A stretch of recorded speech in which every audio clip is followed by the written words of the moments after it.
Great to be with you here tonight. Maple Grove 11-8-1, 8-1-1 in conference play. And for Anoka, 6-14-1. They won 5 of their first 6, but have only won 1 since. They are 1-7-1 on the season. And Jim, we are starting to get down to the nitty-gritty here after tonight. Anoka has just 3 games remaining. Yeah, they certainly do. And you talk about kind of sectional positioning as we get into, and I'm sure we'll talk more about that for Section 5 and for Section 7. But these games, and this is the last time these two will meet as conference opponents. Yep. As the Crimson will be going to the Lake Conference. Yep, that is next year. They'll be going there for all sports. They will be in their crimson red, and Anoka in the white with the maroon trim and gray trim as well. It's the line of Hunter Brunner taking on Gavin Custerman, and this game's underway. Maple Grove winning the draw. Crimson coming off an 8-3 loss to Rogers here this weekend. They get a shot on net from that right side, right on the money by Matthew Johnson for the Crimson. Into the near side corner. Opening minute here from Anoka. Working it up to the point. Charlie Steenerson working at the near point. Works it down to Matthew Johnson. He's back behind the net. Brady Obbitz up to the left point. Shot taken by Anderson. That's knocked down by traffic out in front. Tornadoes trying to clear, but they can't get it past Charlie Steenerson. And that is a tough thing to do. Steenerson, 6'5", 200 pounds. Just a junior. Yeah, talented offensively, but very good defensively as well. And Maple Grove, that puck didn't quite get past the red line. They'll go right back to work. Johnson brings it into the corner along with Obbit. Starting goaltender for Anoka tonight, Colin Rosenau in the net. He's the captain, the senior, 6-10-1. All but 3 decisions for him with a 4.18 goals against. Nice work along the boards here for the Crimson. Puck came free up to the point. Near side point, Miller towards the net. Bounces wide to the far corner. Joey Leafblad, another one of the team captains. We're going to have a penalty here against Anoka, tripping call. And Anoka will go to the box, and Maple Grove will get their first power play for either team here tonight, just a couple minutes in. Yeah, and you can see already just the puck possession and the movement, tape-to-tape passing by the Crimson.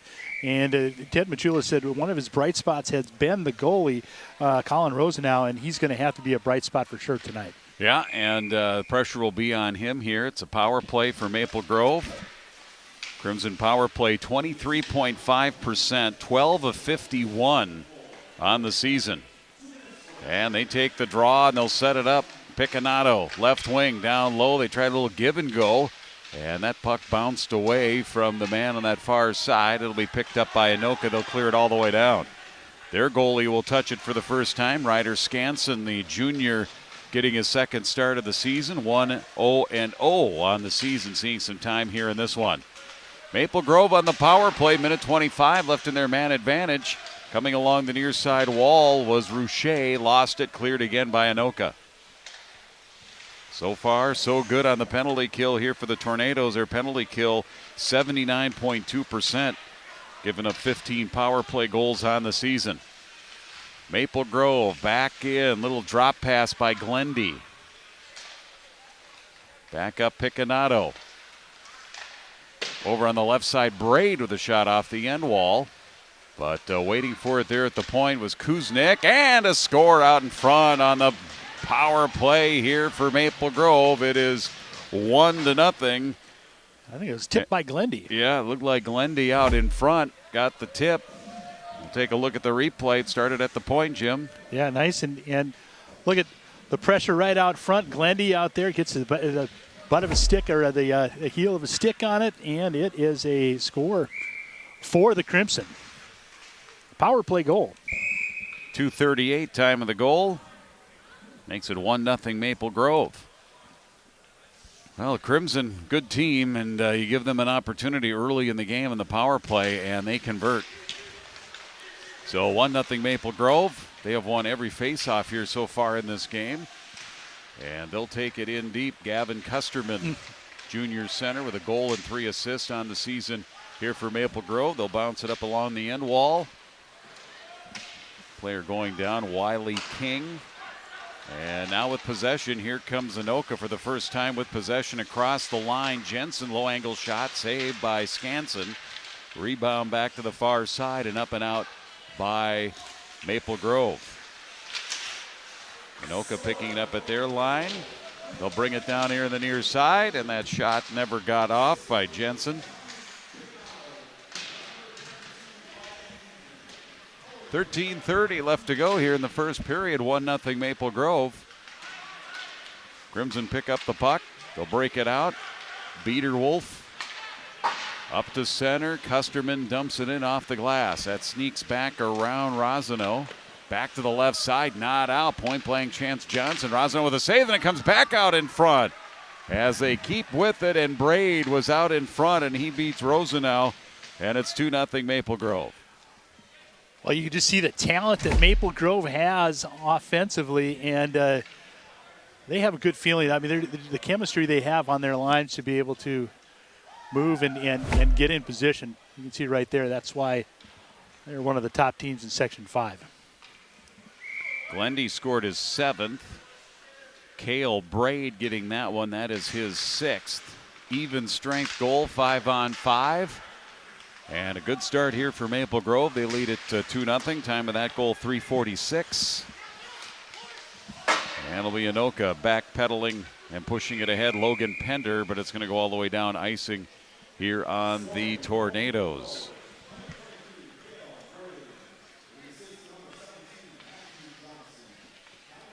Johnson gets the assist. Did you get the assist on the first goal? Yeah, Johnson and Piccinato got assists on the first goal. Johnson 2 assists. And 2 goals. 2 assists, 2 goals. Johnson assisting on both goals here for Maple Grove. They win another faceoff. Their centerman, Leafblad, Abbott, Glendy, and Custerman have been really good here so far early on in this game. Maple Grove dumps it in. Johnson up to the point, held in Anderson for Maple Grove. Working it down the wall. Cole Forrest, that goes through the crease to the corner with Leafblad, one of the team captains, working it back behind the net. A lot of the action has been into to our right here in the Anoka zone. Maple Grove going to work on the forecheck. Schindel trying to tap it away. Griffin Johnson, sophomore, in there deep here for the Tornadoes. Big hit by Cole Anderson. Ends up with the puck on that shot from that left wing, and the save made by Rosenau. Able to find it and cover it for a face-off in the Anoka zone. Yeah, Schindel sitting right outside the crease waiting for that rebound. It just couldn't get wood on it. Nice job by the goalie from the Tornadoes, Rosenau, just to keep that out in front. 12:02 left to go. That's the first period here. Maple Grove with goals 2:38 in and 3:46 in. The first one on the power play. Got an early power play on a tripping call. Took advantage. Loose puck here for Anoka. Tornadoes pull it up. Roof pushes it ahead. They come in with some speed, and a shot that ends up going high. And off the glass into the corner. Cleared back here to the near side. Some more speed. End-to-end action. It's Glendy tried to center it into the far corner. Anoka lost it out in front of their net, but there to recover was Blake Weinhold, back to center, and then right back into the Anoka zone for Maple Grove. Forecheck. Go ahead, Jim. Yeah, I was going to say that forecheck is so good for, and we have an opportunity right here. Nice pass right on front. Yeah, over to Glendy. That was out of his reach. Glendy goes back to get. He's got one of the goals here tonight, and he's got another. Glendy from above the slot. Wrister goes up high. Give him 2 on the night. It's 3-0. Well, Rosenau had it measured, and it looked like it just hit the edge of his stick and bounced right into the net for goal number 3.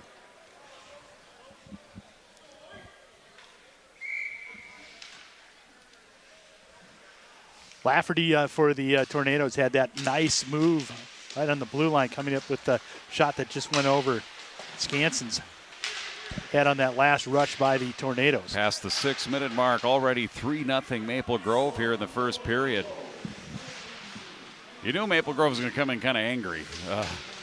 Having lost to Rogers. Rogers has been a conference rival here just the last few years since Rogers came into the Northwest Suburban Conference. And, of course, in Section 5, they've been butting heads the last several years. Yeah. Last year was Centennial that broke through and pulled the upset and then got to the finals and beat Maple Grove. And got to the state tournament last year under head coach Todd Berglund. He's sent the Crimson to 5 of their 6 state tournament berths as a program. So under Coach Todd Berglund in his 10th year, they have been a perennial favorite and contender in Section 5. Custerman goes in along the end wall here for Maple Grove. Able to, again, just keep that puck moving in the zone. Keep moving it towards the net. Finally, the Tornadoes do get it. Chosis will go down the length of the ice, back behind the Maple Grove net. Cole Anderson from behind his net. Looks up onto the stick, centering pass. Shot, pad save there by Rosenau. Custerman with that drive into the zone. Now here comes Anoka back, 2-on-2 at the line. Forced wide and around on the far side. Ends up back in the corner, comes up to the side of the cage. Rebound for Maple Grove. Abbott, cross ice Steenerson. Sends it towards the net. Johnson was tied up. Steenerson, though, comes right back with it. Reversal up to Abbott with a shot. Deflected up high. Stays in play. Back to the far corner. And bounced down here by Anoka. Icing. Whistle down on the Tornadoes. 9:26 left in the first period. Well, the amount of pressure. Icing is about the only defense the Tornadoes have had so far. As you could take a look at the 2A rankings right now, Moorhead, the Spuds up on top. St. Thomas Academy, their only 2 losses were to Moorhead. Hill Murray, Rogers, you mentioned them, along with Creighton Durham Hall, Edina. And not many Northwest Suburban Conference folks up there, other than Rogers. As I said, in Gilligan's Island and the rest, there were a bunch in there. Good teams. They're going to be contending for the AA state tournament, the AA section championships. We're just a few weeks away from that, just into February. Shot from the near wing. The centerman Abbott deflected into the corner. Shot from the point, knocked down by traffic. Back for Johnson here for Maple Grove. Johnson, Picanato creating a spot. A lot of bodies out in front in traffic. Held in, though, again by Maple Grove. This time was Lucas Smith. Left side shot, blocked, picked up by Anoka. Their feet ahead. Brady Roof down the near wing into the corner. Roof lost it there, but he drops it off for Lafferty.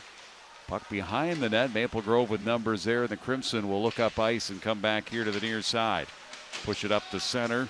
Dumped right back in by Pender, but he put it onto the stick of the centerman Abbott. He's off to the bench on the line change. Anoka able to push it back up ahead. Tornadoes near side. Lafferty got bumped by the big Charlie Steenerson. And he heads to the bench now on the change. Anoka got it into the zone momentarily. Here comes Maple Grove again with a breakout. Long pass far side, a little too far for Forrest. Tornadoes from behind their net. Breakout pass got tipped. Now it does come out to center. Didn't quite have enough mustard on that feed ahead by Jensen. And Maple Grove comes across offside. Well, Leafblad just in a couple of seconds, too. I don't even know if he really was able to get back to touch up. So try to swing around. Maple Grove, you just watch how the precision on their breakouts against Anoka has been pretty surgical. Missed drop of the puck here. The linesman will do it again. Jensen against Leafblad. Leafblad pulls it back cleanly over to Steenerson. Steenerson, 3 goals, 12 assists. He has 15 points. Among the leaders, certainly defensive scoring leader. Picanato has 13 points. Those are the 2 top scorers defensively here amongst the blue liners here for Maple Grove. Puck off of the block, picked up by Anoka. Tornadoes on the push back the other way. That didn't quite make it all the way deep into the zone, and Maple Grove comes back. They'll crisscross to the net, and a trickling puck that looks like it got tipped in. Jensen scores. Schindel, I think. Zach Schindel was the one going to the net, and he got a stick on it.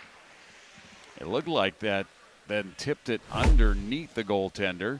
And, in fact, he's going to get it. Zach Schindel, the goal. That's his 4th of the season. Yeah, nice play and great movement. The tornado or the Maple Leafs, or Maple Leafs, Maple Grove has well, been they able. do have a leaf on their jersey, so I can see why that mistake has been made many times. Yes, they just have somebody parked out front for a majority of their offensive time. Fourth goal of the season for Schindel, the 5'10 senior, and they go right back to work. Stick save made by Rosenau. 7 minutes left to go in the first period.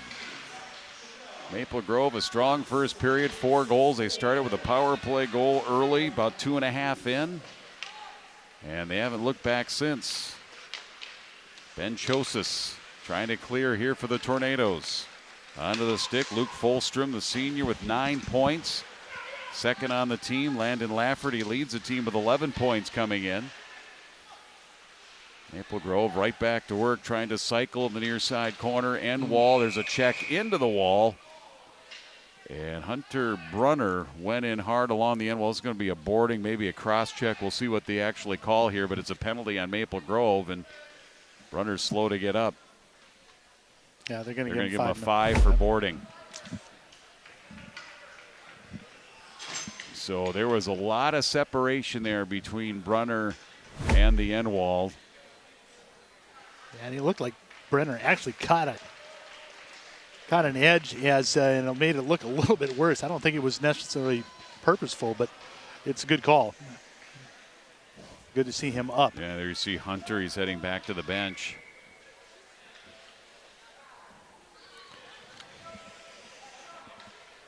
Well, a chance for Anoka to get back in this. Anoka's power play, 7.2%, but here on the major you can score as many as you'd like.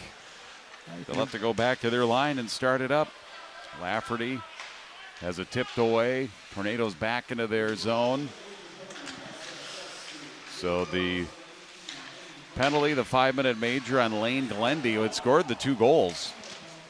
2 of their 4 here this period. Tornadoes work it into the corner. Near side on the power play. 4.5 left on the major, up to Chosis, but he lost it. Short-handed break. Custerman with speed gets behind the defense and he scores. Gavin Custerman on the penalty kill. Short-handed. 5-0. Well, Custerman with speed. As the puck was just tipped by Custerman, he's able to split the defense and goes on the far stick side past Rosenau. So a power play goal, now a shorthanded goal for Maple Grove. And we have a goalie change. And Custerman just too much speed. Cohen Keene is into the game now. Junior goalie. He's made 3 starts, 0-3 on the season. He's in there now, so a change there for Anoka. Here comes Maple Grove back to the way. Tapped around, puck is loose, shot is blocked. Good look by Abbott. Abbott's a 6'5 centerman, 215 pounds, and a centerman with a real long reach. Picanato coming in. Maple Grove making this look like they're on the power play. Still over 3.5 minutes left to go in the major, and a penalty and an interference away from the play will be against Anoka here, so that'll even us up at 4-on-4 for 2 minutes inside of this 5-minute major. So Logan Pender will go. We had a nice defensive play on that on the last rush, and then just got in front of Crimson. So 2 minutes on the board. Logan Pender will serve the 2, so we'll skate 4 minutes of 2-on-2, or excuse me, 4-on-4. And then there'll still be about a minute and a half or so of the major for the Anoka Tornadoes. Trying to get that 0 off the board here, trailing at 5-0. And this puck comes all the way in. Crimson basically put it on their own netminder, and the save made there by Skansen. Picked up the other way here by Maple Grove. Crimson up to center. Braid up to the Anoka line, across the line. Pushed ahead by the Tornadoes. And on the break the other way, Lafferty tried to make a move from the left wing. Lost the puck, lost an edge, back out to center.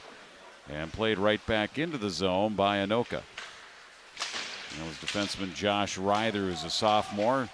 Among the young players on this Anoka team. A lot of sophomores, you see them, juniors.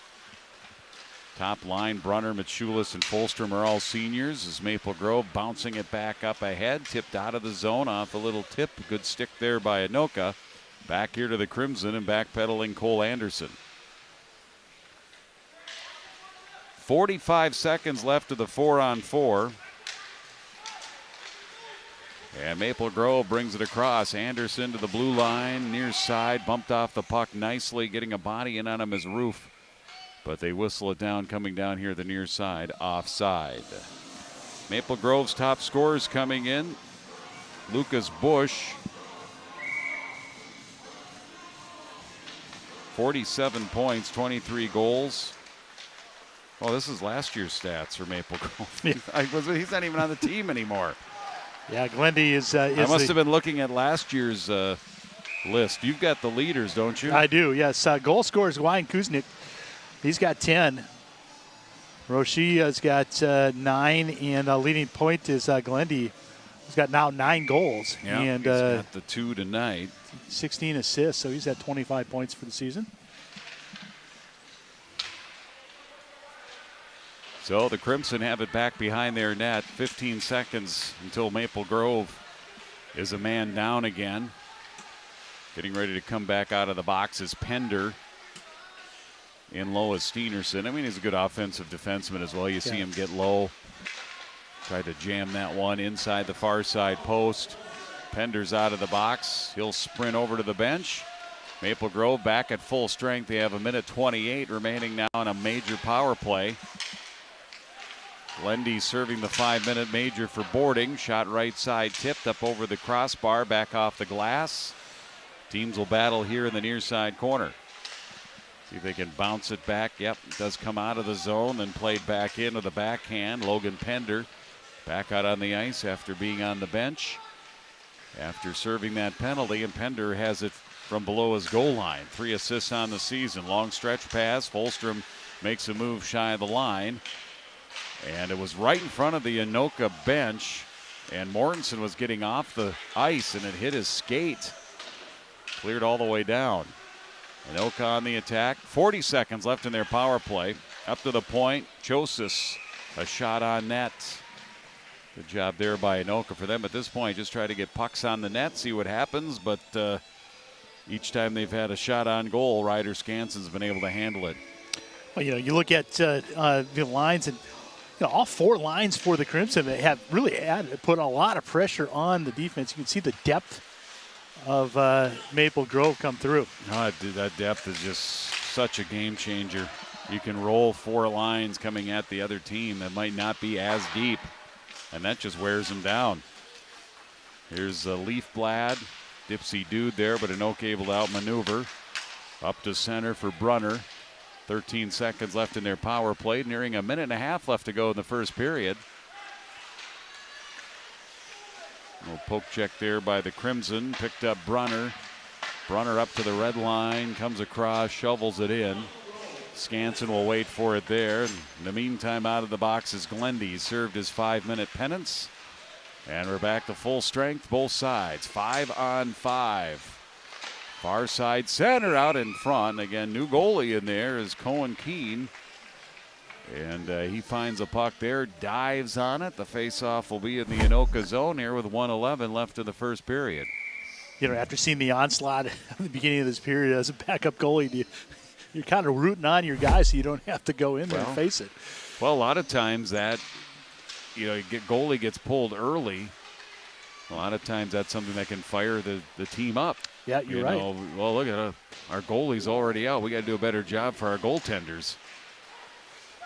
And so far, Anoka's done a nice job. Steenerson comes across on the attack. 50 seconds left in the period. It came back to him. He drops it for Kusterman. And then Steenerson with a bump. Puck does come out to neutral. Goes cross ice to the far side. And Anderson waits there up to center. Tapped by Biederwolf. And that ends up deep in the Anoka zone with 30 seconds left in the period. Centering by Biederwolf. Loose puck looking to his right. is Keene. Stopped that. Couldn't control and cover the rebound. Now it's blocked and pushed out of the zone nicely by Lafferty. Maple Grove chases it down in their own zone. Puck in front of the benches. Up off the glass. Playing it back in his own end. Watkins, and now along the near side, coming down the wall and dumping it in. Pender. And we'll get the buzzer and the horn, and that's the end of our first period of play. Good, strong first period here for Maple Grove. The Crimson have won 4 of their last 6. Losses against a very good Shakopee team. That was, of course, down at Valley Fair in the, they were in the Shadow of the Wild thing roller coaster down there at Valley Fair. That was a 5-1 loss to Shakopee. Close game until the third. And here in this first period, all Maple Grove, they lead at 5-0. Jim, your thoughts? I think the Anoka Tornadoes will come out pretty strong in the second half. Second period, they've got to be able to get the puck out and get some sustained puck possession in the Crimson zone to just see if they can scratch out a goal, and that might open it up a little bit. 5-0 Maple Grove. After one, you're watching high school boys hockey on QCTV Sports.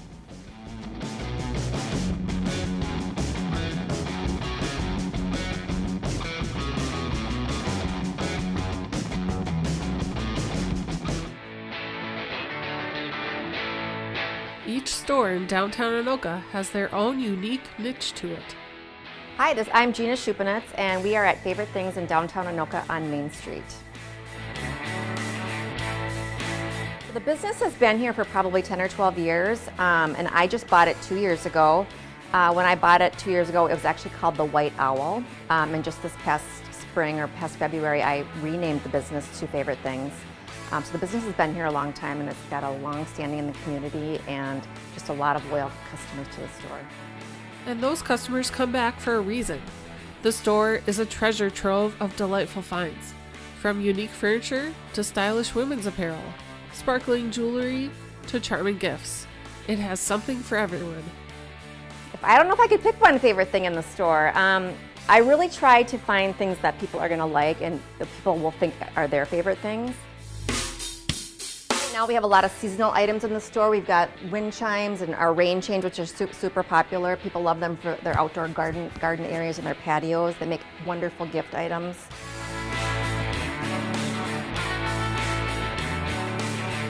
And then, during the seasons we change out the decor too. So every season we have new items.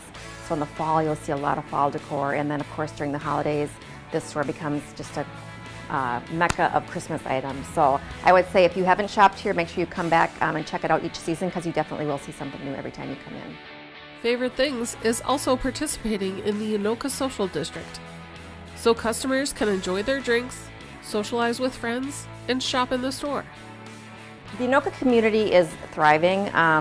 The Chamber of Commerce here and the Discover Anoka group do a fantastic job with helping to promote the downtown area and the small businesses. And almost every month of the year we have an event here in town which brings in a lot of customers and just brings in a lot of new people to the city, and it just helps the small businesses thrive. Yeah. I want people to come here and say, oh my God, I'm looking for this item and I want to give it to a friend of mine because it's an item that I love. So that's kind of what I try to specialize in. So next time you're in Anoka, I definitely make a point to stop by and see what catches your eye at Favorite Things. We are Midwest Animal Rescue and Services, aka MARS. We are committed to serving both pet and parent, finding homes for animals that were once lost, left behind, and forgotten, while bringing harmony and enhancing education in our community. We started in 2006 and have a 98% adoption success rate. With the help of our community and people like you, Mars has saved over 21,000 animals. All of our animals live in foster homes as family members. Once they get adopted and go home, they stay home. We have a nonprofit veterinary clinic and dog obedience training services. We are actively supporting both ends of the leash, both people and pets, breaking down barriers and building community. Visit our website, www.midwestanimalrescue.org, to learn more and join our Mars community today.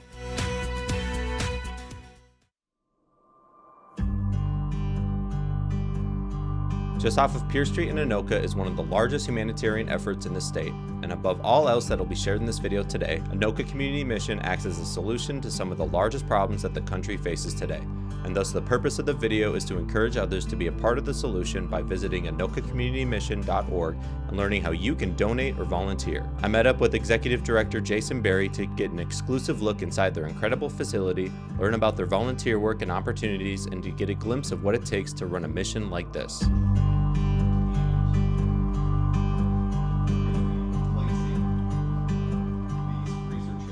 We call 440 Pierce Street the Miracle on Pierce Street, and our vision is, if the Lord allows us to, we are going to end up becoming Minnesota Community Missions, and Anoka would be one of our sites. What has started as a child care ministry with Little Blessings of Anoka in 2013 has now grown into a multifaceted nonprofit with 9 ministries that serve a variety of the most crucial needs in the community. If you think the mission is the umbrella, and then there are different programs that report to that umbrella. There are social needs programs that are distributing emergency items, but then we have a number of fundraising programs. We collect aluminum cans, we collect rejected international currency, we collect children's books. So they all have their names so that we can track all those, they have their own accounts. And we designed it that way so if any one of those programs grew to such an extent that it needed to become its own nonprofit, it could spin off and become its own nonprofit. And then as you've seen in the building, if the donor wants the funds to go to a particular program, Jason, I want you to use these dollars to buy toilet paper for families. Okay, well, the funds will go into general fund and get transferred over to Martha's Cupboard, and I'll go buy toilet paper with the Martha's Cupboard debit card. And that's another reason why we're structured the way that we are. It enables us to very easily honor donor intent. Of course, the work at the mission cannot be done without its dedicated volunteers, whose experiences and skill sets are vast to meet each ministry needs, including Jason's 13-year-old daughter, Rachel, who has been volunteering at the mission with her father since she was 7, who has now become a leader at the mission and an inspiring example for other volunteers to give to their full potential. Volunteers at the mission are present throughout the week on Monday, Wednesdays, and Fridays, and on Saturdays is the mission's donation drop-off day for anyone in the community who wish to donate large quantities of food and clothing items to the mission. The mission does encourage donors to refer to their needed items page on their website to see what items are in high demand at the mission. Sundays is for emergency distribution at the mission from 2 to 5 p.m., offering families and individuals groceries, clothing, and anything else they can offer. And it is through these incredible efforts that allow the mission to both meet each ministry's goals and to stretch it to reach even further with additional programming for community needs. The plan is that we'll continue to do our emergency distribution on Sundays from 2 to 5, but then on Monday evening we're going to do a community dinner.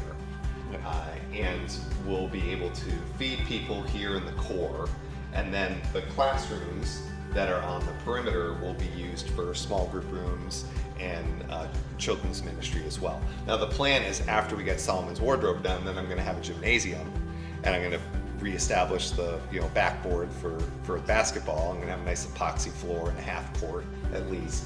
That area will also be available for inflatables, so that we can incorporate that into our children's programming. Alongside everything that drives the mission forward, including both volunteer hours and generous donations, it is Jason's conscientious handling of every cent and item given to the mission to stretch the value of each donation as far as possible, or as Jason refers to it, as God's economy. And because we operate so lean, we can really stretch those dollars and make a big impact. Because when you think about, on average, 100 families get served on a weekend.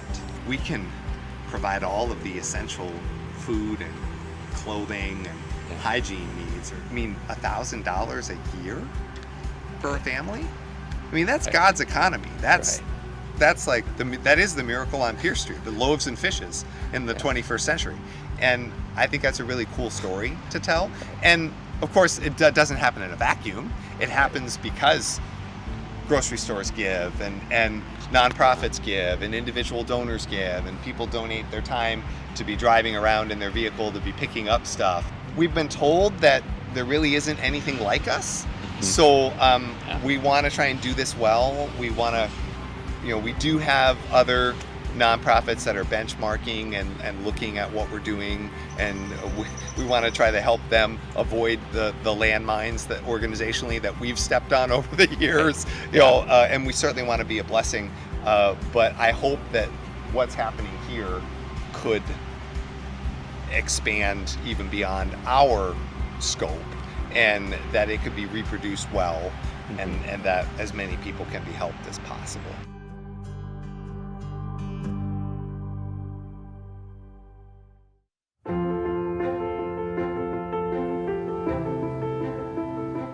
So my name's Krista Gordhammer. This is the Artery Studio, where you can come take stained glass classes start to finish, or even pick up projects that are cut for you and you can finish here. I also have mosaic classes and a friend who's teaching glass fusing classes. You might have heard of the Artery Studio before when it was in Ramsey, but owner Krista decided to move locations to Anoka because she grew up in the area. I used to be an art teacher, and during COVID it just stopped being fun. And I was telling my parents about how unhappy I was with my dream job not working out to be so fantastic. My dad told me I should come to this old office building where he used to have a space, and I should open up my own studio to teach classes there. So that's where the Artery was born. I get to do whatever I want every single day. I can't wait to get here every day and just get working on glass.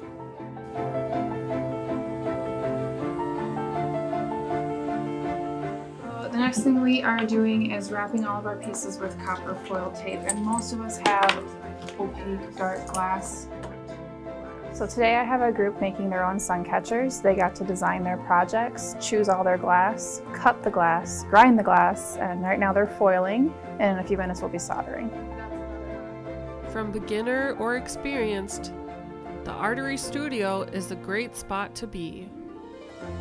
Yeah, I try to make the process as easy as possible, which is kind of why most weeknights I'll have it cut out ahead of time, because cutting is really the hardest part. You'll end up breaking a lot of glass and getting frustrated and just throw your hands up and say, this is not for me. But I think today I had a little bit of practice glass cutting for people. They really got their feet wet with it and took off with it.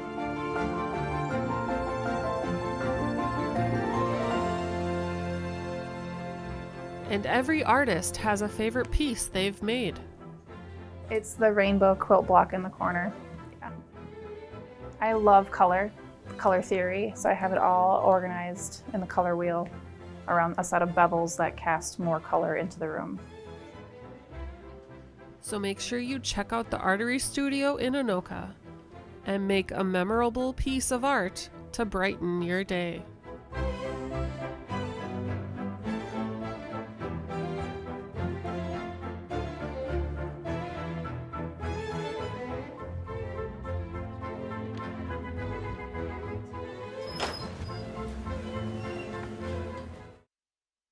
Joe.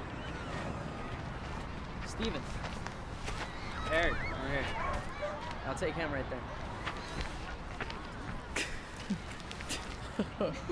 Alright, thank you. Thank you, over here.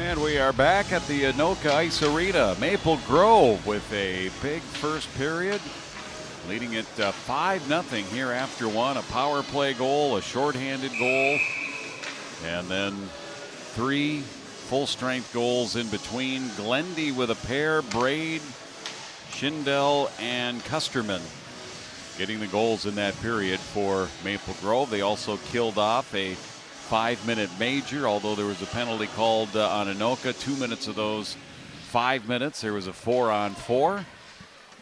As we'll switch sides and go right back to work here. Cohen Keene will stay in the nets here for Anoka in relief for Colin Ronzanow. And Keene came in, did a nice job there. Yeah, coming in relief. Stopped a couple of shots on goal. Maple Grove 17-5 for Anoka. We were talking about the depth. All 4 lines scored for Anoka. Or for Maple Grove, my bad. Which is kind of shows you the depth and. Well, that isn't the first time you've mentioned and said that word, depth. Yeah. And that certainly is a strength of this Maple Grove Crimson Club. Second period is underway. Again, Maple Grove in the crimson red. They get it out in front for Abbott. And it just trickle wide from the crease. Tornadoes back. Teddy Mitsulis, senior captain, 5 goals on the season.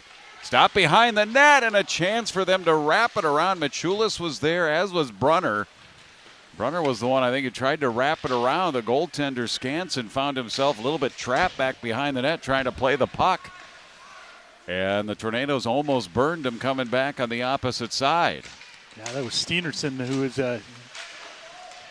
able to get over there and get that stick in front of Brunner. Nice play there. Sometimes you got to help your goalie. And sometimes those defenders become goalies. Puck back here into the Anoka zone. Opening minute of the second period. Maple Grove trying to come out of the corner. Up to the point, Picanato bounces it wide. Picanato assisted on the first goal, that power play goal by Glendy. Kuznick had 2 assists in that first period as the Tornadoes send it down. Miller on the breakout, tipped up but stolen away with Janussi. Janussi back after on the end wall. Takes a little bit of a bounce here from Picanato. Controlled by Leafblad up the center here for Anoka.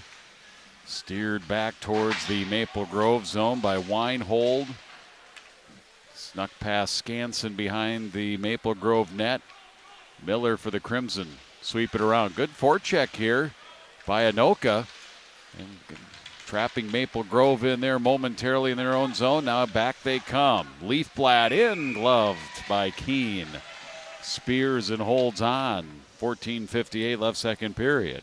Yeah, little jump in the skates of Anoka. The Tornadoes, they come out. You can see right here coming out. Nice little shot and a glove save by Kuhn. So, yeah, Anoka came out with a good forecheck. First couple of shifts here. Trying to create some turnovers in that Maple Grove zone, and now they'll push it back up. It's the Jensen line out there. Charlie Jensen forced wide. Skansen the save. Rebound for Jensen. Tapped by Maple Grove. Custerman comes back to the net. And again off of Skansen. And up to the far side. Cleared all the way down. Race for the puck. Custerman tried to center. Anoka sliding on the ice. Able to break that up. Back to the near side. Up to the blue line. Out to the zone. Back into the zone. Back to the blue line. Little dipsy-do move. Up towards the line by Aiden Stoley. Now Maple Grove right back on the tack. They bring it in. The shot by Biederwolf. Save made by Keene. Into the corner. Right wing shot. Blocker save by Keene. Custerman that time from the dot. And this one was a shot that came, that hit something. I think it made all the way to the post. I didn't hear post. That must have hit Keene and deflected into the corner on a shot from Anderson, top of the near circle. Tornadoes push it back in the Maple Grove zone. 5-0 Crimson here. 13:40 left to go. 3+ minutes into period 2. Little touch pass up for Glendy behind him. Trying to carry it out of the zone. Mitsulis keeps it in. He got dumped. Maple Grove pushes it back now on the near side. Left wing, Kuznick coming in. They got a 3-on-1, tic-tac-toe, and they score. Oh, my goodness, that was a passing clinic. And Jaden Rouche scores his 11th goal of the season, and it's 6-0. That doesn't get much more period than that. See, Kuznick drops it over, and they have 3 touch passes, all tape to tape, and somebody had to shoot it. Right. 3-on-1. Yeah. What's your goalie going to do? Yeah, exactly. I mean, that was really tough for Cohen Keene. And as we mentioned, Rouchet getting his 11th of the season. Kuznick will get 1 assist. Yeah. Yeah, quickly developing 3-on-1. And sometimes it's 3-on-1 is almost too much. They were really tight in tight quarters, too. But they made the crisp passes. Unselfish. And when you're 3-on-1, you got 3 guys coming in like that, it's easy to get the goaltender eating out of the palm of your hand, and that's what the Crimson did there. They come right back out on the attack. Keene makes the save. Kuznick on the drive. Well, he thought he scored. Yeah, they do too. Off. He Yep. waved it off because I think the net came loose maybe before the puck crossed the goal line. So it's going to stay 6-0. Kuznick was celebrating over the whole Maple Grove squad was celebrating.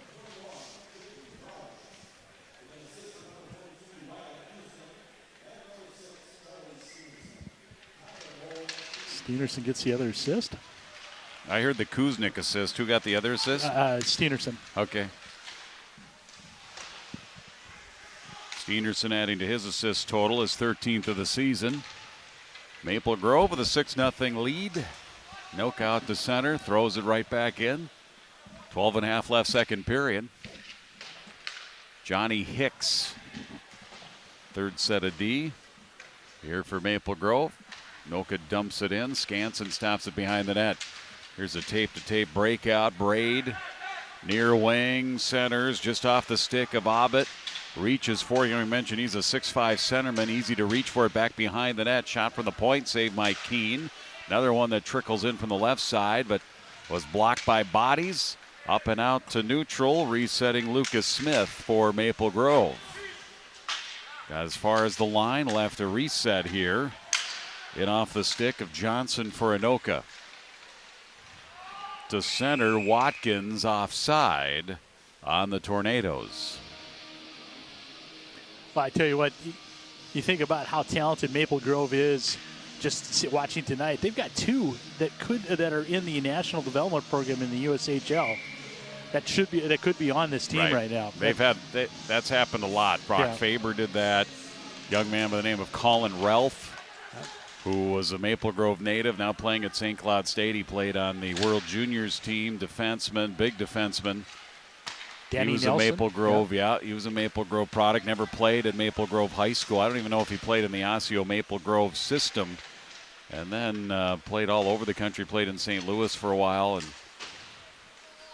ended up at Shattuck St. Mary's. But it's amazing how many players at Osseo Maple Grove youth system and that program produces. Yeah, that's incredible. Landon Gunderson. That's another one that. Yeah. But they produced a number of players that have left and haven't played high school hockey for Maple Grove, and they've still been a perennial state tournament team. I mean, you think about it here with players leaving for juniors, and it's a matter of fact. It's just the reality of life in high school hockey that guys are going to go and take other opportunities. But when you think about what it would have been like if some of those guys had stayed and played high school with Maple Grove, as the Crimson comes in on the near side, they're going to bear down. And Leafblad comes in, but as he brought it to the forehand, lost it into the corner up to the point. Wide in on Cohen Keene. Off of his stick into the corner with under 10.5 now left to go in the second period. Then he'll bounce in low to the far side. Picanato picks the puck away, plays it up to center, tipped out. Back to the Anoka zone. Tornadoes are going to circle around. Josh Ryther, the sophomore, has 4 assists on the season. Lafferty through the center circle. Comes in. Tried to make a one-on-one move against Miller. Miller took the body. Puck ends up back at neutral. Played in deep by Anoka. Forechecking Lafferty. Causing some problems along the end wall here. Henry Miller able to zip it over to the near side. Then it's up ahead to center. Custerman. 2-on-3. Move here near side. Shot pad. Saved by Keene. On a pretty good look by Picanato. It came down the left side wing. Tornadoes force it out to center. Custerman gets it back. Walks in on the far side. Forced wide nicely by Jensen. Puck all the way to the corner. Battle ensues there. Up and out. Right back in. Cross ice here for Anoka. Lost, picked up 1-on-2. Maple Grove in with a trailer. Getting spun around, Rouchet, who scored that goal in that 3-on-1 tic-tac-toe. Puck trickling in, a diving poke check there by Keene. Back up here, Maple Grove maintaining possession, squaring up, a shot and a goal. Kuznick in the slot just above the hash marks, keeping with it. And nobody got a body on him, so he was just able to bring it right to the middle above the hash marks there in the slot. Square up and fire it home, 7-0. Yeah, right in the high slot. Nobody had picked him up, like you mentioned. He just turned around and just rifled it right on to Keene, and another goal for the Crimson. Kuznick's 11th of the season. Roche scored his 11th earlier this period. Kuznick with his 11th. And here's a break the other way, and that's a goal. Kuznick again. Just like that. 2 for him. And an assist. Give him 12 now. Yes. Yeah, he has 2 goals and assists this period. He had 2 assists in the first period, so he's got a 5-point night already for number 22, Wyatt Kuznick. This one at 8:28. That's 8 seconds after his previous goal. His previous goal was 8:20, and this one here at 8:28. Kuznick on fire. And it's 8-0 Maple Grove. Steenerson, big body down that right wing. He collides in with an Anoka player. They're wrestling on the ice. It's Logan Pender. And now Anoka with a chance at a 2-on-1. Down the right wing, Carlson centers it, and Skansen aggressively able to deny that pass out in front. Got in the way of it, tipped it away into the corner. Now the Crimson come back, and they fire one glove side wide. Back out to center. Anderson here for Steenerson. Steenerson to Braid. Braid drop pass. Back to Braid. Back out in front. Tried to go back to Abbott. That went through the crease. They'll reverse back here to the near side. We passed the midway mark of the hockey game. All Maple Grove. Here's Steenerson. Chip below the goal line. Off the glass and out here by the Tornadoes. Braid.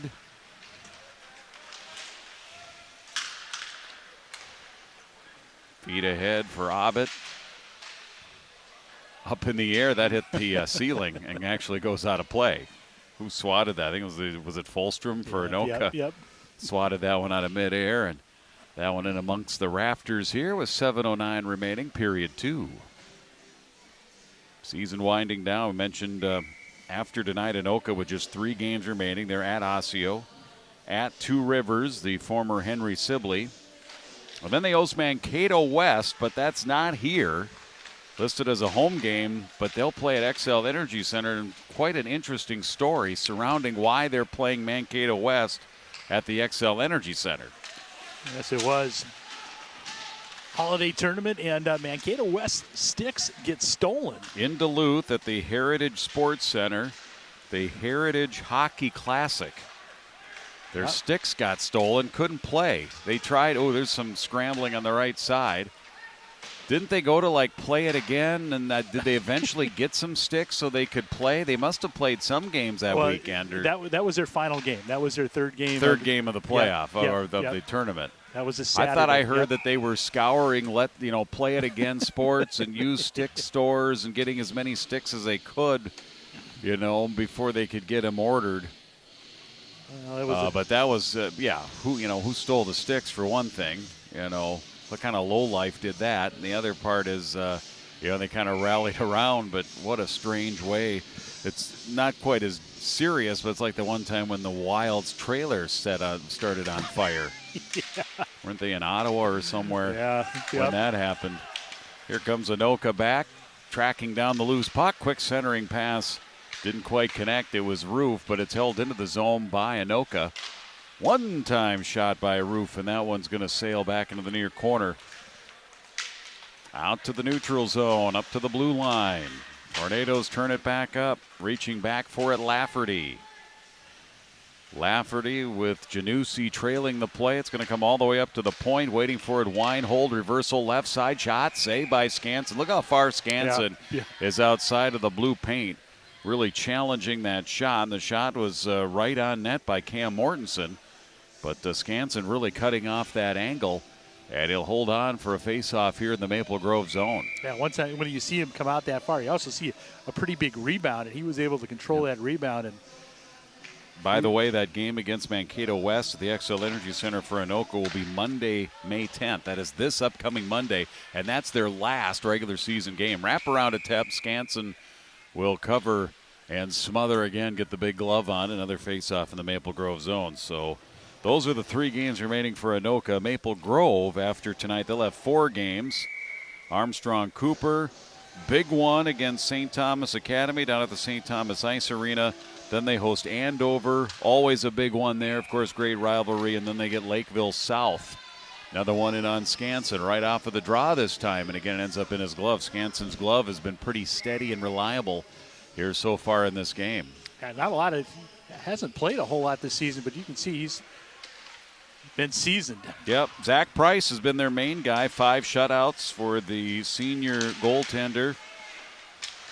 Price 10-7-1 with 28 career wins, a 2.76 goals against, 894 save percentage.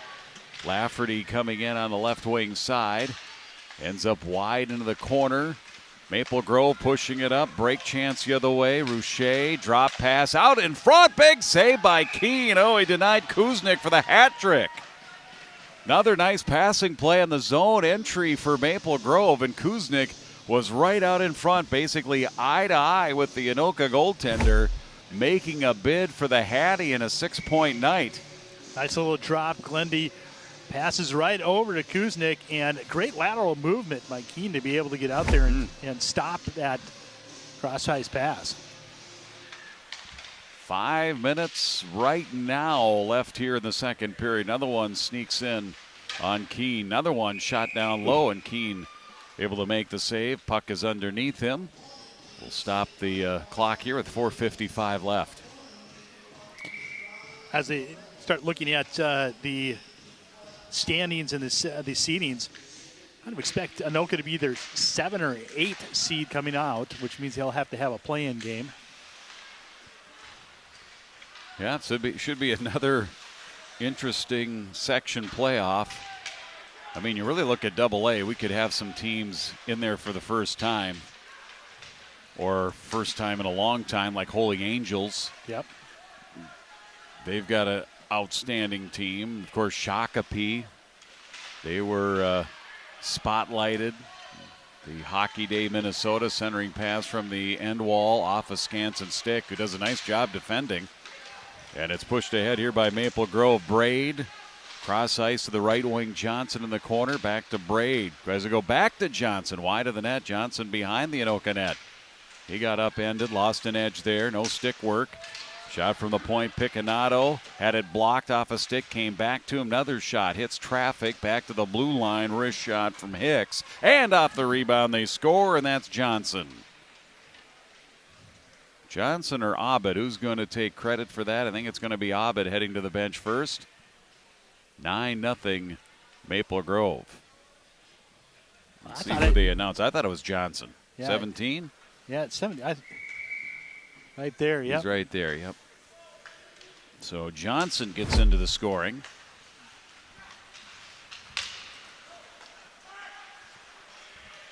That's his first of the night. That's his third of the season.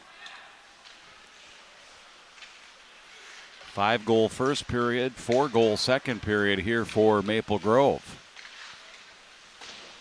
But like I said, looking at teams, there's 2 teams that really stick out as far as teams that could be in the state tournament for the first time ever. Rogers, which, Maple Grove might end up facing them again at somewhere down the line. Rogers will be the number 1 seed. Maple Grove probably number 2. Looking at and then, of course, Shakopee. Yep. Here's a shot. There's a goal as well. Now Leafblad's got one here for Maple Grove. So, yeah, Shakopee, Rogers, and you've seen Moorhead, and Moorhead right now ranked number 1. And they're as good as anybody in the state. And, of course, they've been to the state tournament plenty of times, as you see that goal. But they've never won the big one. They've never been able to bring home the state championship. And the question for the Moorhead Spuds, your hometown, by the way. Oh, yes, yep. The Moorhead Spuds, is this the year?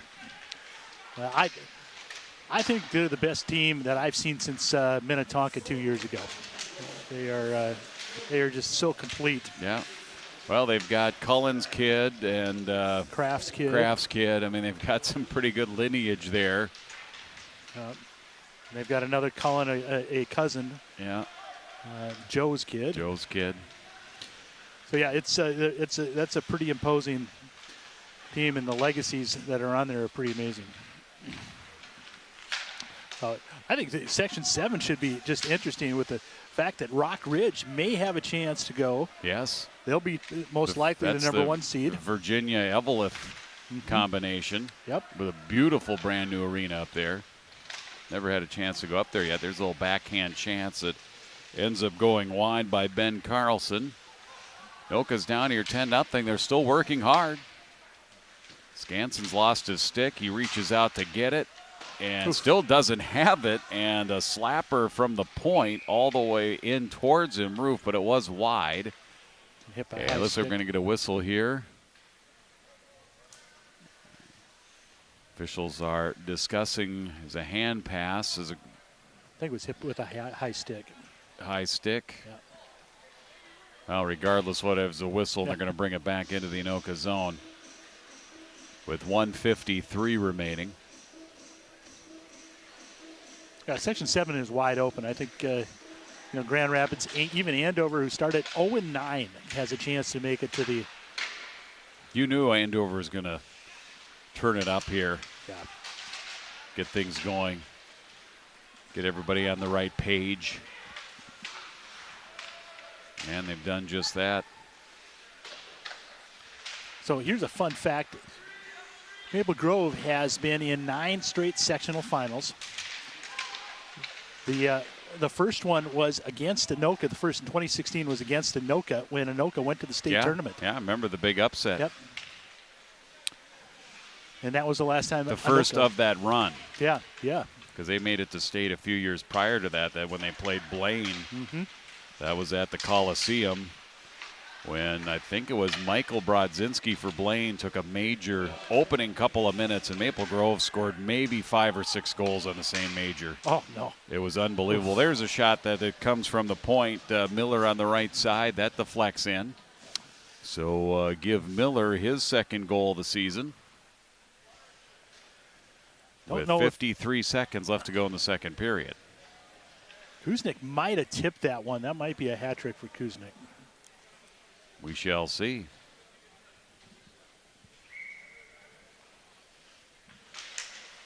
Or we shall hear. Right? Wait for them to announce it. Crimson get it right back. Here they come in. And a shot up high by Abbott. That was the first time that Maple Grove made it to the state tournament. And they had made all those runs of the state tournament. And same thing with Andover. They both finally got to the championship game in that meeting, that iconic, that unbelievable meeting between Andover and Maple Grove, the double overtime victory by Andover just a few years ago.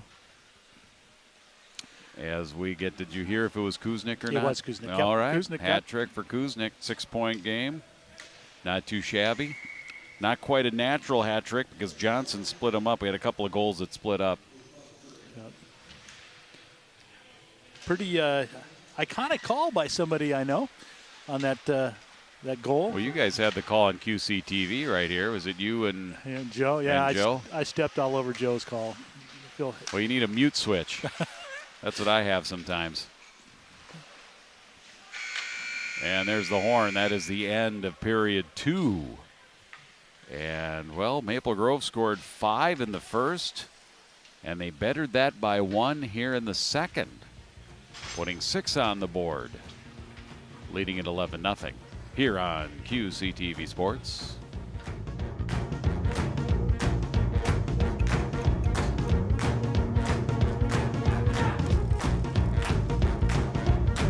Food insecurity touches millions, leaving countless families unsure where their next meal will come from. It's a daily struggle affecting health, focus, and well-being. Cole with Anoka County Public Health here. You should know that this is a challenge we can meet together. By supporting local food shelves, starting community gardens, and learning about national food programs, we can turn the tide against hunger. Every can donated, every dollar given, every hand extended in help makes a difference. Let's unite to ensure no one has to go to bed hungry in our communities. Together, we can end food insecurity. Reach out, get involved, and make an impact at goanokacounty.org.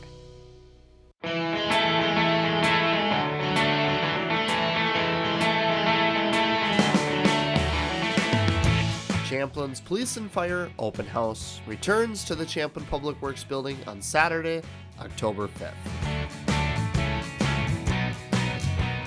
Featuring demonstrations from the Anoka Champlin Fire Department, as well as the Champlin Police Department, this free event will take place from 11 a.m. to 2 p.m.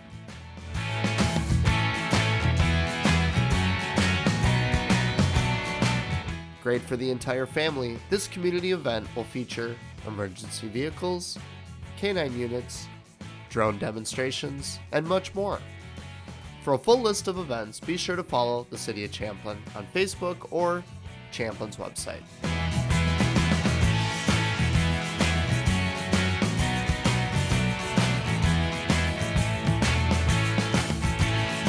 We'll see you at this year's Police and Fire Open House on October 5th.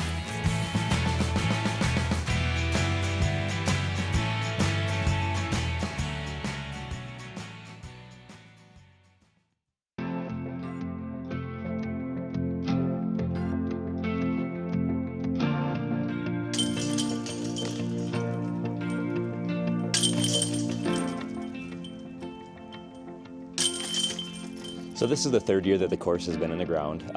This year will be the second year that we've done this form of the Wolf Moon doubles. It's a different type of doubles that I've heard about in different parts of the country, but it's fun because like you and I might play together for a few holes and maybe I shoot really poorly and then I get a partner with the next person in line, I shoot really well and then you're kind of busting my chops about it a little bit. So it's just a different way of doing doubles and just a fun time. So. Doubles events, I think, are the best intro into competitive golf events that you can have because there's not as much pressure as there might be if you're playing an individual round. And it's just, like everybody's out here to have a good time. This will be the second year that we've done a different version of random doubles during the Winterfest Wolf Moon doubles event that will be held 2 weeks from today on January 16th. We're going to do a rotating doubles match where you'll start off by playing 5 holes with person, if you're person A, you'll play 5 holes with person B. Then the next 5 holes you'll play with person C. And then the next 5 holes you'll play with person D. And then the last 3 holes you play as a solo player. So you get a chance to play 5 holes with each of the other 3 people on your card. And then you have a chance to separate yourself if you're a solid player by scoring better, hopefully with your last 3 holes that you're playing as a solo round. Every day that I come out here, I'm surprised at how many people are out here, even if it's during the middle of the day. Christmas break or not, but the course is getting lots of visits. When places such as Greenhaven put up a winter disc golf course, everybody who may have hibernated for the winter wants to get a chance to come out and play a different track. So we get a lot of people that normally would have put their discs away for the winter coming out to play. Us being out here, their staff has shared. They've shared that they love us because we come in, we take care of their staff, we visit them, maybe have a drink, maybe have something to eat, even if it's just a snack or something. So it's helped out their business for the winter months too. We have a Facebook page set up with the City of Anoka. It's Disc Golf at the Cedars. So they can go on there, join the page. Every time that I have an event coming up, every time that I have a doubles event or a sanctioned tournament coming up, you can go on there and find out all the information about it. We also do a kids event towards the end of the season, which we always host on President's Day, which has typically been about the end of the season for the Cedars course. And for that kids event, we charge just a very small fee, have the kids come out and play some disc golf, learn how to play disc golf. If they're experienced players, they get a chance to maybe go off on their own. We've got some sanctioned events, some more competitive events, and then we do some family-friendly stuff right around President's Day as well.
Rum River Art Center is your local nonprofit organization located in the old milk factory near downtown Anoka.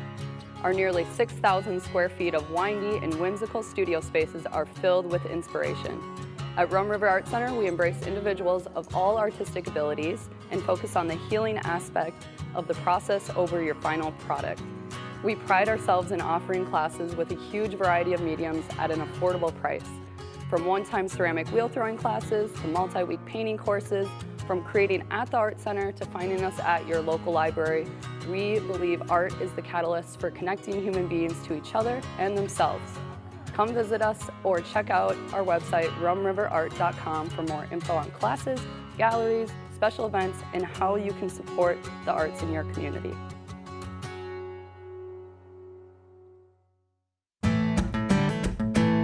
The Champlin Police Department plays a huge role in the city of Champlin. From keeping our streets safe to hosting community events, we sure love our police here in Champlin. Yeah, I did grow up in Champlin. I've lived here since I was 3 years old. Parents used to live off of French Lake Road, and then we moved where we're currently, my dad still lives in town. Yeah, grew up here, went to all the schools here, went to back when Champlin Elementary was still an elementary school. Went there for a couple years. Then when Oxbow first opened up, went to Oxbow for my elementary years, went to Jackson, went to Champlin Park. So I'm a hometown kid, and I'm really excited to come back here. Today I was lucky to sit down with Officer Anthony Mortensen at Willie McCoy's. That sounds interesting. We both are getting burgers. I'm getting the jalapeno cream cheeseburger, a favorite of mine, and Anthony is ordering the firecracker burger. All right, I'm here with Officer Mortensen of the Champlin Police Department. How you doing? Good, how are you? Good. Glad you could join me for lunch here at Willie McCoy's. Thank you for having me. Yeah, we got a beautiful day out here on the patio. It's gorgeous out, I can't complain. I think Minnesota summers are here. For sure. Yeah. I don't mind the warmth. Yeah. What is your role at the Champlin Police Department? How long have you been with Champlin? So I've been with Champlin for about a year and a half now, getting close to 2 at the end of the year. But before that, I was as an officer in the city of Osseo for 16 years. So I've been doing this for a little bit of time. Other than that, my primary role is right now I'm currently assigned to the patrol division and just working day shift. All right, so it's my understanding this fall you got a big, new, exciting position you'll be starting. Can you tell us a little bit about that? New position. Give me the new school liaison or school resource officer over at Jackson Middle School. Looking forward to it. Nice to do a little bit of a change. Being a cop for 16 years in Osseo, I was just pushing a car around. There wasn't much advancement, so being able to do something different is exciting for me. So I'm looking forward to doing that. All right, well, that's exciting news and an exciting new position for you, and great for our community and the Jackson community and our elementary schools over there to have you in our schools. I have a daughter in 7th grade this year at Jackson, so Keep I'm an sure. eye out for. Yeah, exactly. Yeah. Well, I know as mayor, and I know our community and my colleagues on the council are so thankful for everything the Champlin Police does for our community. You guys do an absolutely excellent job keeping our community safe. One thing I really love is your community engagement that you guys do. So on behalf of the entire city of Champlin, I just want to thank you guys and everything you do, the Champlin Police Department, for keeping this community such a great community to have a family and to raise kids and to work or play or whatever folks are doing here. you guys do an excellent job, and we're real Thank you. appreciative of you guys. And as mayor, 100% I support you guys. And We appreciate everything that. you do. It's always nice to hear. So thank you very much. And thank you to Willie McCoy's for hosting today's lunch. They are a great lunch and dinner spot every day of the week. Summer is here and the patio is open, so stop by Willie McCoy's today.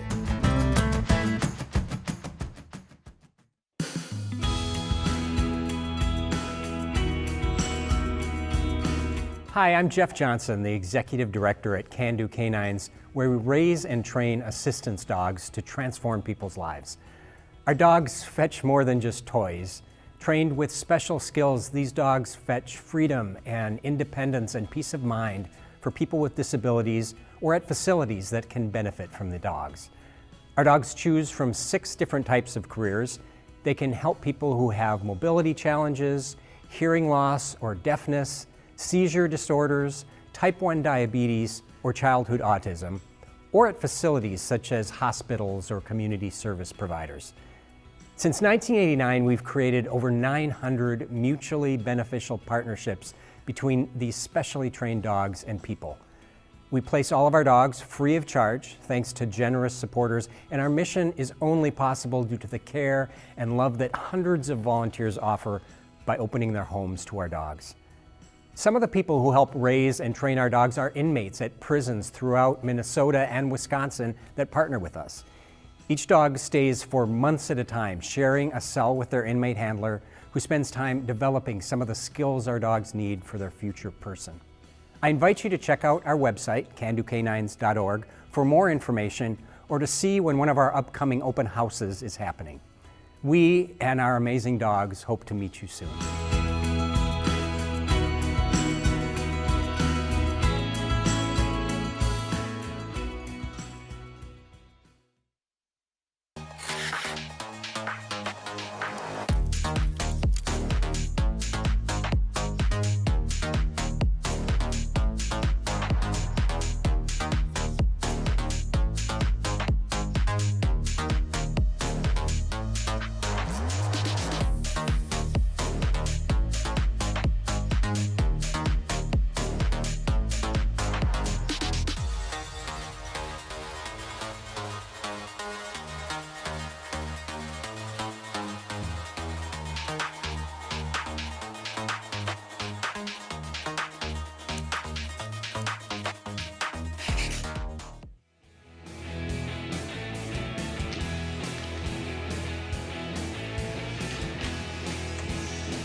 Preparing for the third period. Welcome back to the Anoka area ice arena here. Tuesday night high school boys hockey, and the Maple Grove Crimson, who got dinged up against the Rogers Royals on Saturday 8-3. They came in here with a purpose, Jim, and they got off to a quick start, scored a couple of goals in the first 4 minutes. 5 goals in the first, 6 in the second. They have the big lead here as we take a look at our upcoming broadcast schedule. Not much left in the winter season, Jim. Nope, we got some basketball. We got girls basketball coming up tomorrow night. It'll be Blaine and Champlin Park. And then we'll be back at Andover, Roseville versus Andover. All girls basketball. It'll be Hopkins at Champlin Park. That'll be a good one, along with Maple Grove against Anoka. That will be probably deciding who wins the Northwest Suburban Conference. Good race for the conference. Rogers right now currently leading here in the Northwest Suburban Conference in boys hockey. Maple Grove on their tails at 8-1-1. As the third period is underway, it'll be running time in the 17 minutes on the clock. Crimson are left to right as they come across. Steenson, their crimson uniforms. Pass, shot, rebound, and kicked right back over to Abbott. And it's Steenerson, the defenseman, finding himself down low here. Steenerson, Braid. Steenerson tried to go back to Braid, past him, and all the way back to the Maple Grove zone. Boy, Maple Grove has got some length. Look at Abbott and Steenerson, both 6'5". Pretty skilled for that tall. Yeah, the wingspan and the reach, really something. You can get a lot done. Up to the line, held in, Abbott. Tip to Johnson, back coming out of the left side, and a shot in the blast by Braid, saved by Keene. Cleared by Anoka, in on the netminder. Skansen will scoop it up and hold on. Face-off will be to his left in the Maple Grove zone. Yeah, I think looking at that section 5 as the seedings come out, they've got the first 5 all could win that quarterfinal, with Blaine at 12-8, Totino at 11-7, and Champlin Park. That's probably your 3, 4, and 5. Champlin Park has some really good talent. Their top line, last time we saw them, they were suffering from some illness and they were a little short-handed. But at full strength, they've got the ability with their high-end talent on that top line. They could scare you. Well, and they're a gritty team. Coach Potter there just does. I mean, that team just takes on the persona of their head coach. Breakout pass, nice little stick-to-stick action here for Roof. Maple Grove, though, they show their speed. They're able to get back defensively and catch up to Roof. A penalty coming to Maple Grove. And a penalty coming up. It's going to be a high sticking call against Anoka. Maple Grove will get their second power play of the night. Be 5-on-4 here for 2 minutes.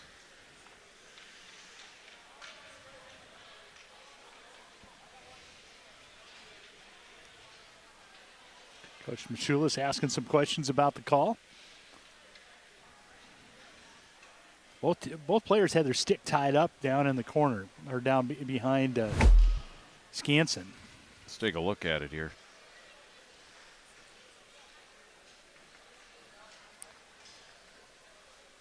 Yeah, they both were just, stick tied up. And it was that Roof that ended up going to the box. So I think his stick was underneath and then just kind of lifted the Maple Grove player's stick. I don't know. It's hard to tell there on the high sticking whether he actually hit the Maple Grove player with the stick or was just stick on stick, and then the stick went back over. May have got him on the arm. But that might have been what Coach Machulis was talking about on the call. Nevertheless, Maple Grove on their second power play of the night, they are 1 for 1. Yeah, we've had a real clean game. Oh, yeah, we have. Power play this season coming in 23.5%. Hicks quarterbacking the power player for Maple Grove, and we're going to get a high stick call on Maple Grove. So that'll even it up here. Johnny Hicks will go, senior. So that'll even things up. Penalty called against Maple Grove, so we'll go back in their end. And, of course, the running time, the penalty clocks just run as well. Kind of a different note is the amount of power plays and penalties for Anoka. You know, they're at 71 coming in. Maple Grove only had 51. Mm-hmm. Maple Grove coming into tonight, they had scored the same number of power play goals as power play goals that they had given up. Yeah, 12 on each end. Obviously, they scored a power play goal here tonight with 13 on the season now and 12 given up. But they just haven't had a lot of comparative to Anoka. Johnny Hicks in the box. 27 seconds left to the 4-on-4. Then Anoka will get a little mini power play here as well. Puck back in the Maple Grove zone, back behind Skansen. Crimson push it up. It's Cole Anderson, the sophomore, pirouetting around on the left wing, ended up running into Johnson for Anoka. Behind the net, Anderson has it again. Anderson camps. Steenerson comes down the wall, tapped out. Chance the other way with numbers out of the box. There goes Roof. It's a 3-on-0. Back to Roof. And the pass came back and it didn't connect. Maybe that time on 3-on-0 was just one too many passes there for Anoka. Yeah, it's selfish. You want a player to at least be a little selfish on that. And that pass came back to the near side, and there was an open net, but just not on the stick and unable to convert. You don't see a 3-on-0 very often, but Maple Grove got caught. Plus, of course, coming back, it's a power play. Yeah. With the player coming out of the box, making it 5-on-4, so they have one less player. Well, good news is Skansen preserves his shutout. Yes. Zach Price, their number one goalie this year, has 5. Skansen, who has only played in the one game, is 1-0, but that was not a shutout. And actually, we're not supposed to say that word during the game. Yeah, but that was my bad. It's like saying no hitter, but we've already broken that one. We've already broken that rule. Yeah. So our apologies if it doesn't stay here for Skansen. And, of course, the Anoka supporters hoping to get that 0 off the board. And the ones that were up above on the mezzanine, up on the left side, above the net there that Maple Grove is defending, they were all excited. They were going to celebrate a goal. They saw it coming, the 3-0. They saw the goalie going left and then with an open net back on the near side wing, and it just did not connect as Anoka's whistled down here for icing. Clock running with 9:50 remaining in the third period. Be interesting, Two Rivers, for Anoka, they've got one of their upcoming, had a pretty solid year as well coming in. Don't see too many, south versus north this late in the season. It's almost built into the conference schedule with teams playing. You see a lot of teams playing like one non-conference game because Maple Grove plays Lakeville South. Mm-hmm. Yep. Teams get that one last non-conference, not even a section game. Yeah. And obviously Anoka has both Two Rivers and the makeup with Mankato West as well. Mankato West, a team that has been in the Class A tournament quite a bit over the last decade. Skating 5-on-5 here after the penalties. That one hit the linesman. Anoka hurrying here with a 3-on-2. Right side shot save. Michulis the save. Skansen the save. Michulis the shot. And Skansen again in the glove, forcing the face-off to his left. Northwest Suburban Conference changed their scheduling requirements. You can see here that shot, nice little wrister from Chulas, snapped it right into the glove of Skansen. Yeah, what is the scheduling? Because some teams play each other twice, don't they? They do, and it's all changed after COVID. And penalty coming up here on Anoka. The drive to the net by Cole Forrest. He got tripped. Delayed penalty. Skansen is out of the net. And Anoka touches it, and we get a whistle off the delayed penalty, a tripping call. And the Tornadoes' Griffin Johnson will go to the net, or go to the box. Trip, 2 minute. We'll see it here. You can see just lost his skate and he was going to the net. Yeah. And got upended. Yep. You were talking about the scheduling. Yeah, so the Northwest Suburban Conference changed the scheduling after COVID to allow, some of these teams to not have to necessarily play, Park Center versus Maple Grove and schedule a little bit easier.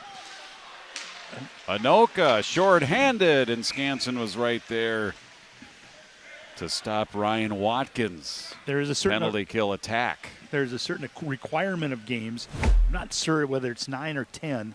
You have to play everybody at least once. But then based on, success of the program, those teams that are seen as the higher ranked teams, they like to schedule each other twice. Yep. And then the teams that are at the bottom of the conference, bottom half, they can play each other twice. Yeah. That's kind of how they adjusted it. And the conference this big. That makes sense. Yep.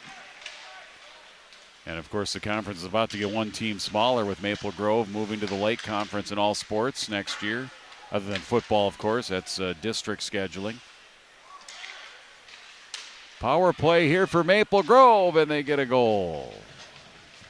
That shot was up top by Cole Forrest, and it looked like Keene made the initial save, and it kind of trickled through him. And it makes it 12-0. I think Leafblad may get the goal on the tip. You see right here, shot in right. He's right there passing through the slot. They went to celebrate him with him. Yep. So 5:50 left, bouncing puck in on Keene, covers it up. Let's see who they announce. Face off in the Anoka zone. Custerman to take the draw against Jensen. And off the draw, they score. That was quick. So Picanato gets the goal. Picanato getting the goal this time around. That looks like his first of the season. It is, yes, to go with his 13 assists coming in. Yeah, he went to the net, and a great job by Custerman, who won the draw and kept it alive, and then he found Picanato, went to the open side of the net. Go to the net, maybe the puck will come to you, you'll be able to tip it.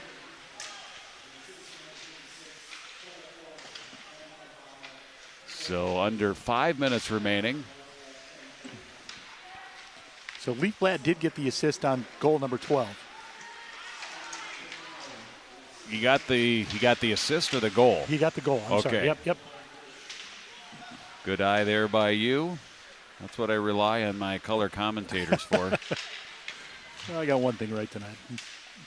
Crimson back out on the attack. Beaterwolf. And another one. Beaterwolf with his first point of the season. That fourth line with is really Clusterman, and has got a couple of assists tonight, and Beowulf now with a goal.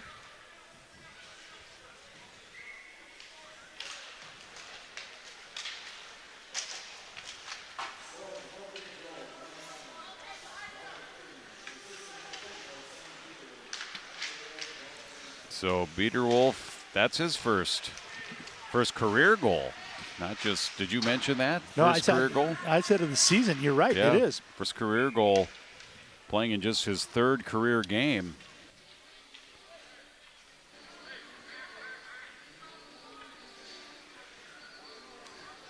Hopefully gets to keep that puck.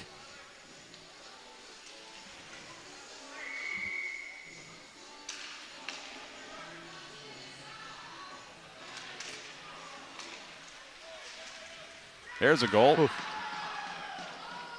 Cole Anderson, top of the near circle, and I don't think Cohen Keene saw that. That was a rising wrist shot, right off of the draw. To the near point. He was screened, and that is his first career.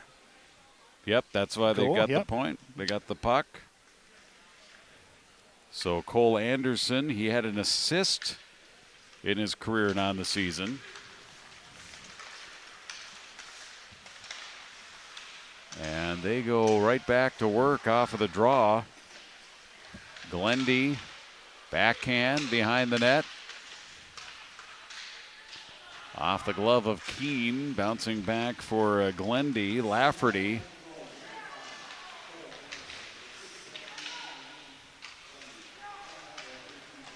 Gundy gets the assist.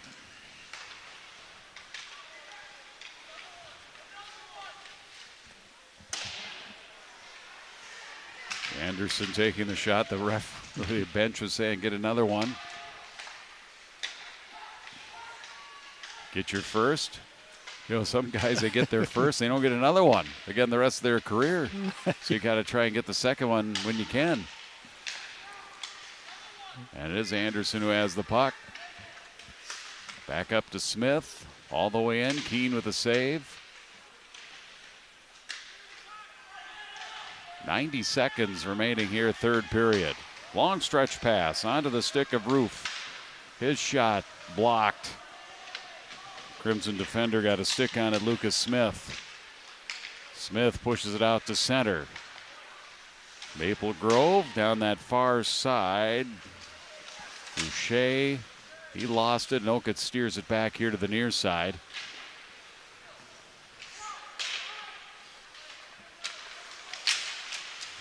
Teams exchange possession here at the blue line. Under a minute now remaining. Maple Grove in their own zone, trying the long pass. Got defended there by Mortensen, but then he got spun around, and they give it to the left side, and Brady Abbott with a good look goes just under the crossbar.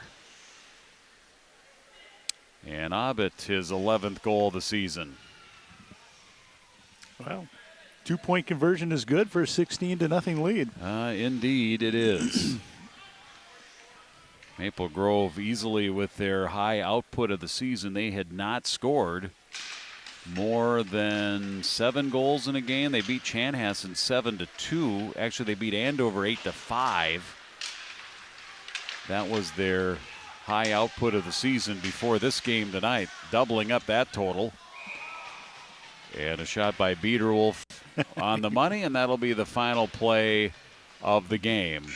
And Maple Grove comes in here and gets a victory against Anoka. I don't know what you can say. I mean, it was all Maple Grove. And yeah, they turned their fortunes around after the loss to Rogers. They were down only 5-3 going into the third period, so I know that kind of putting the pressure on in this third period is probably something that Coach Berge wanted. That happened in the Shakopee game, too. Yep. I want to say that game was either tied or was very close going to the third, and then Shakopee then exploded in the third period and came away with what looks at the end to be an easy 5-1 game, but that was a very close game from what I saw. I was in Omaha. I couldn't really see much of that game on Hockey Day, but it was the third period where Shakopee took command in that one. So if the Crimson came in here and wanted to play the full game, make sure they played hard even into the third period, even regardless of the score, because in a game like this, if you start taking time off, you take your foot off the pedal, you start not playing hard, that can create some bad habits. That this is not the time of the year that you want to start creating bad habits at any point of the game, whether it's the third period or regardless. So saying goodbye to Brendan Bushy, who's an assistant coach. Knew him. He was the Husky out of Thief River Falls. He's assistant coach with Maple Grove. Said hi, get a little wave there as well. Great guy. The Prowlers. And, yes, the Prowlers. One of the great names and nicknames of all the teams in the state of Minnesota. So Anoka falls to 6-15-1, and Maple Grove picks up their 12th win of the season. They go to 12-8-1. Maple Grove, they'll host Armstrong Cooper on Thursday, Saturday at STA. And for Anoka, they're at Osseo on Thursday, Saturday at Two Rivers, the West St. Paul Arena, and then on Monday they wrap up their regular season against Mankato West. And again, that is at the XL Energy Center at 7 o'clock on Monday, February 10th. Jim, thank you. Thank you. Thanks to our staff, everybody back in the studios in Champlin, our 2 fine camera operators here tonight as well. As you see, Maple Grove with the win here tonight. Both teams winding down the regular season. Before you know it, we'll be in the section playoffs. For Jim Childs, I'm Jim Erickson. You've been watching high school boys hockey on QCTV Sports.